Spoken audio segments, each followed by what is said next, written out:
So, my daughter teen has had a best friend, Mare, female teen, since she was 9 years old. They were so close Mare had a key to our house and everything. Sometimes she would come over when my daughter wasn't even around, because that's how close she was to the rest of our family. She even went with us to family reunions. Well, recently Mare got a boyfriend. She would bring him around to our house sometimes, and I could tell that my daughter had a crush on him, but I assumed it was small and innocent, and nothing would come of it. Well, one day Mare pulled into our driveway like a crazy woman and accidentally hit our garage. When I came out, she had boxes of stuff and was shaking so bad she could barely walk. When I looked inside the boxes, they were all my daughter's stuff from over the years. I'm talking about toys that she still had from when they were 9. I didn't know what happened, but I could tell she was distraught, so I helped to get all the boxes out of her car and pulled her inside for a cup of tea. After about 15 minutes, she said, "Did you know?" It turns out that my daughter had slept with her boyfriend multiple times and that she found out by a voicemail my daughter left her boyfriend that Mare saw and listened to. When I confronted my daughter, she had no defense. I asked her what was next, and she said that she would get with him, because if she didn't, they ruined 2 relationships for nothing. I was, and still am, appalled, and that was 5 months ago. Soon my family and I are going on a family vacation, and all my other children's partners are invited. But I told my daughter that hers wasn't. She blew up at me and then cried. When was I ever going to forgive her? I told her it would have been one thing if she'd slept with her boyfriend once. It still would have been terrible, but at least she could have learned from her mistake and grown. Instead, she slept with him multiple times, and the fact she's still dating him proves she isn't sorry for what she did. My husband says that this treatment of her relationship will only cause a strain on our own, but I just can't believe how selfish and cruel she's become. I've spent thousands of dollars on this trip. I think I have the right not to invite people I don't want there, and I'm sorry, but 5 months of her new boyfriend isn't going to erase her 7 years of friendship with Mare. I still talk to Mare sometimes, and she's doing a lot better now, but her mental health was ruined when it first happened, and even as she's doing better and going to therapy, the mental effects of this level of betrayal are probably going to last years to get fully over. She says she's still hurt by what happened. Every time I look at my daughter, I'm honestly disgusted. This is not the type of person I raised her to be, and she's not sorry for any of it. I refuse to walk around on eggshells around my daughter and her boyfriend for a vacation I'm paying and chaperoning for. Just seeing them together makes me sick. So am I the idiot here? Ha ha ha, so not the idiot. This wasn't a stupid one-off mistake. This was a calculated action. Normally, I'm one to blame the cheater and not the other person, but in this case, she knew he was in a relationship with her best friend. This was malicious because she wanted the boyfriend for herself. You also shouldn't be surprised when a few months or years down the road, she comes crying because he cheated on your daughter too. When I found out my brother was having an affair with a married woman, he was single, I warned him that if she cheated with you, she would cheat on you. Of course, he insisted that their relationship was different, that they were in love. They got caught, her husband kicked her out, then they moved in together. One day he got home early from work and found her in bed with his friend, even 6 months later. As they say, karma is a witch. Everyone's the idiot here. OP, you're running the risk of completely alienating your daughter. What she did was wrong, and I get your reaction. But if you continue down this path, you will lose any ability to continue guiding her and teaching her right from wrong. As wrong as this is, it's not the sort of mistake you should be punishing her for, but unfortunately, to be human is to make mistakes. You need to help her learn from this one. It would help if you talk to her. You need to explain several things. So this is a pretty simple one, I'd think. My wife, 39, and I, 39 male, are going through an admittedly messy divorce. I thought everything was fine with our relationship until my son, young teen, told me that he walked in on her, cheating on me with our next-door neighbor's son. 20-ish, I think. It's been going on for a year now. Obviously, I do the expected thing and move out and file for divorce since she'll probably end up with the house. The thing is, my son wanted to come with me. I made him stay with her till I got a place lined up. But ever since he's been living with me and is refusing to spend time with her or even speak with her. The entire time I've been supportive of this. She's scum as far as I'm concerned, and I don't see why I should try to convince him otherwise. Custody came up in the divorce. We're both requesting primary. And when it came to asking my son what he wanted, he said that he didn't want anything to do with my wife. Since then, my wife has been plastering all over social media that I've been poisoning him against her, which is causing a lot of other family members and others to get on my butt about it. While I wouldn't say that I've been poisoning him, I haven't exactly been trying to get him to think better of her, which is what some of my family members and friends are angry at me for doing. My sister especially has been on my butt about it. She tells me that I should be telling my son off whenever he expresses how he feels about his mother, and that I should be encouraging him to sort things out with her and see things from her perspective. While I understand that this would help him get some form of relationship back with her, I honestly don't see how it's my place to do that. My wife cheated on me for a college kid and threw our son and me away for it, so I don't see why I should be helping her to get away with this regarding our son and his feelings about the situation. My sister and everyone else I've shared my thoughts with are calling me a major idiot for it. So I'd like to see if others who don't know either of us agree with them, or whether or not it's just a microcosm of our social group and family. So am I the idiot? Not the idiot. OP, what your wife did was hideous and your son witnessed it himself, so you're not poisoning his mind. His mom did that all by herself. But your child definitely needs therapy, and I think it would help you both to get into therapy. As for the family members who are blaming you, tell them to mind their business or you'll cut contact with them too. I personally am not in favor of social media smear campaigns, as it does more harm than good and can easily get out of hand, so block and ignore your ex. Other than that, try your best to get full custody of your son and don't pressure your son to start having a relationship with his mom again. He can do that if he wants to down the road. Exactly. As long as OP isn't actively trashing his ex, then he's just being a good parent and listening to his kid vent. I can't imagine how traumatic it was for the poor kid to see his mom in bed with a neighbor who's not much older than him.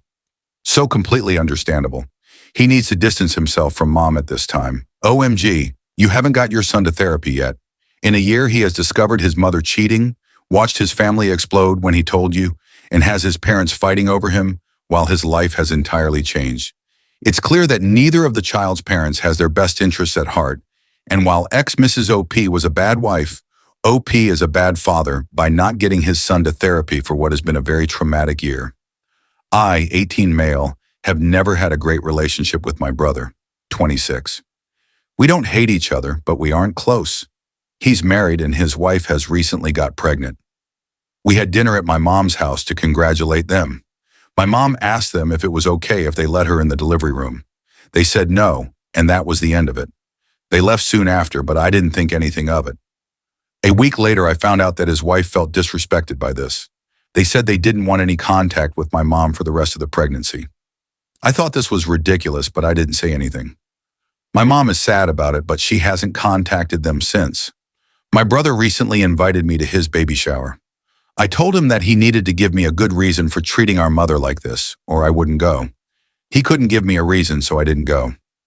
2 days ago, he asked me to meet and talk with him and his wife. I agreed, so we met up at their house. They explained that his wife felt very disrespected by my mom. She said that my mom had no right asking to be in the delivery room. They also said that I have no right to hold that against them. I told them that I didn't care who they had in the delivery room. If they don't want mom in, it's fine with me. I told them that punishing her for the asking was just ridiculous. They then asked me if I really wanted to be in the baby's life. I told them that I would choose my mom if I had to choose. A couple of people have told me that I'm an idiot, but I don't think so. Am I the idiot? Not the idiot. I can understand her being offended. Folk can be offended by whatever, and that's on them. But you're right in that punishing your mom simply for the asking is wrong. Like if literally all she did was ask once, they're being ridiculous. Now, if mom were pestering them relentlessly about it, that would be a different story. It sounds like they wanted to line up a new free babysitter because they chose to argue with mom over nothing. I think that's why they're pushing OP to be in the child's life, because they need free babysitters and just angered the person who would have provided that. The couple is the idiots here. Going no contact because mother-in-law asked is just ridiculous. I think many people are using the no contact card in a very bullish way to create rifts and make big statements when low contact would keep the situation drama-free. I suspect there's more to the story than this, and they did not go no contact just because mom asked to be in the delivery room. My spidey sense tells me that this was the proverbial straw. I'm giving you not the idiot regardless, because I think it's sweet of you to stand up for your mom, and I think they're over the top if it truly was just because mom asked to be there. But I'm of the opinion that one does not solicit an invitation into someone else's delivery room, not even if it is their child or their child's partner giving birth. You either have to be there because you're giving birth, or your presence is a foregone conclusion because you will be a parent to the child and the person giving birth wants you there. Or if you are a requested support person by the person giving birth. If you have to ask if you can be there, you are not invited. My wife and I have been married for 16 years. I'm a 42 male and she's a 41. We have 2 teen girls. Soon after we were married, we kind of made a deal. My wife is huge into scrapbooking. It's her thing, and I'm glad she enjoys it. She told me that about once a month, she's going to kick me out of the house so that she and her girlfriends can scrapbook together, drink some wine, and just have fun. I told her fine, just as long as she understands that every so often, I'm going to want to golf, hunting, or a fishing weekend with my buddies. And as long as it's not interfering with something important, or I don't do it too often, I don't want to get a hard time about it. I still remember the conversation and her saying, yes, fair deal. Over the years, she's definitely made me hold up my end of our bargain, which I've had no problem with. And when our girls came along, it gave me the chance of either bringing them over to my parents or visit their grandkids or take them for pizza and ice cream and catch a movie with them. So it's created some very fond memories for me. But now the girls are getting older and usually go to a friend's house or something, and I usually end up going to see a movie or having a couple of drinks at the bar by myself. As far as the guys' weekends that I'd originally envisioned, they haven't really panned out that much. Most of my old buddies from back then have scattered, and we don't really keep in touch that much anymore. Bottom line, I just haven't had nearly as many guy weekends as I thought I would. However, I've picked up new buddies over the years at my job, and one thing we like to do is have poker night reasonably often. We've never had one at our house, and recently I volunteered it. When I told my wife about it, though, I got pushback.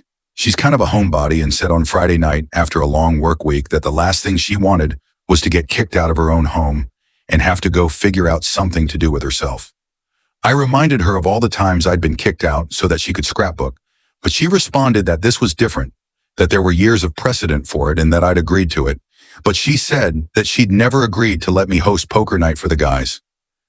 It turned into a pretty big argument. She's kind of unfair and selfish as far as I'm concerned, but I can't argue that at least technically I've agreed to getting kicked out of the house for scrapbooking, while she never agreed to getting kicked out for poker night. So am I the idiot? Not the idiot. Your wife is being selfish. You've done it for years and even turned it into memories with your girls. Your wife needs to return the favor. It doesn't matter if she previously agreed to it or not. One rule for her and her friends when it suits you means you are entitled to ask for the same now and again. Everyone's the idiot here. Why does either of you have to leave your home? Why can't you just make a new arrangement now that the person goes into a different room, watches TV, plays video games, or just stays out of the way? That's the normal way that this is handled. I simply don't think either of you should have to leave your home for the other to have some friends over, and you guys need to renegotiate this weird deal you have. I, 32 female, come from a family of 3. Paul, 34 male, John, 27 male, and me. So if there's the family's black sheep, it's me. My family has never come to terms with the fact that I'm lazy and I get along well. I am, so I look for ways to do what I want without putting full effort into it. When I started college, I found an internship that paid reasonably well and was chosen. They tried to fire me, but after a few months they hired me again because they couldn't find someone who did so well. I saw an opportunity to grow, and for many years I worked hard. And I'm proud to say that I'm currently one of the company's partners that started as an intern. I worked 6 days, 12 hours, and now 3 days, 7 hours. And without being greedy, I'm very well paid. Paul decided to focus on his student career and is currently working on his PhD. In my country, the student grant is at most 2 minimum salaries for a PhD, and the city that has the university has a very high cost of living. So Paul lives with my mother, who doesn't charge rent and does all the housework. Paul has always been the most academic, workaholic, and smartest, living with parents who compare their kids sucks, and has always thought of himself as the best of his brothers. He's living with my mom and getting underpaid, and it's a sensitive topic. Last week I went to a family dinner, John's birthday. I told them about the trip I had to take out of the country for work and extended it for 2 days to enjoy the place. My brother interrupted me, who asked about the trip was my stepfather and I was answering, and said, "I don't know how you managed to get along in life being lazy. I wish I could do nothing like you." I laughed out loud and said, "The lazy one who owns a car, has a house, travels internationally for work or pleasure at least once a month, and helps mom and dad." My mom said, "Yeah, lazy, but at least rich." My brother freaked out. John was laughing in the background. Well, 30 minutes later, I had to go to my hotel. My mom says she won't have any more family dinners until I apologize. My dad agrees in part. John says it was the best thing Paul could ever hear. But tell me, am I the idiot? Extra. He tried to cut down my job by saying I don't work very hard, and he doesn't know why I earn so much for it. Not the idiot. I don't know how you're lazy when you work so much. He's probably jealous because he's still supported by his mom. He's the lazy one. Please don't apologize. He insulted you first, and if you apologize now, it will create a precedent that he's allowed to do and say anything while you just have to roll over. Tell your mother you expect his apology, not the other way around. Not the idiot. OP making life choices that minimize stress and maximize your finances is not lazy. You have different priorities than your brothers, and you don't need to be reprimanded for it. You played your cards well and put in hard work when necessary. The truth can be hard to hear, and it sounds like your brother, being the favored one in the family, has clouded his perception and his attitude towards others, it seems. You say you help your mom and dad financially, I presume, so your mom is willing to exclude you from family dinners, but take your money. Okay. I hate parents who play favorites. Big surprise that the only girl and middle child is the family's black sheep. You didn't start it. Paul started it by calling you lazy and saying you do nothing. Don't expect someone not to go on the offensive when you say stuff like that.